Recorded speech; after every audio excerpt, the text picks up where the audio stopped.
The rights to the intellectual property of Muhammad Ali has been bought by Authentic Brands Group, a.k.a. ABG. I'm Kerry Chow, joined by ESPN sports business reporter Darren Rovell. Darren, what are the details of the deal? Well, we don't know the financials, but the ABG bought it from Core Media, which owns American Idol, among some other things. And, you know, basically it's all the intellectual rights of Muhammad Ali. It's float like a butterfly, sting like a bee. It's greatest of all time. It's 11,000 photos that they plan to license, 5,000 pieces of memorabilia. And obviously, you know, Muhammad Ali's, you know, he's only going to get more valuable over time. And, you know, so these guys know how to do it. They bought Elvis Presley.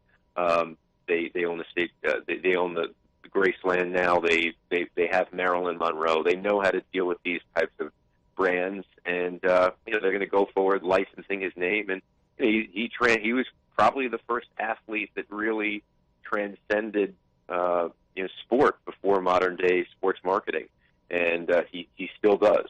So it's a pretty big deal in the sports business world. Yeah, Muhammad Ali, a true sports icon. Is there a ballpark figure as to how much the Ali brand is worth? Well, you know, I would say it's somewhat less than, from a licensing standpoint. You know, you look at Michael Jordan.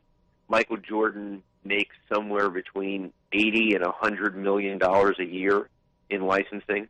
I don't think if it's handled correctly, I don't think that it's beyond possibility that Muhammad Ali could generate, you know, half that, $40 million a year. But it has to be done right, and it has to be done with the right players, which I'm sure the Ali family is still involved. His wife Lonnie's still involved.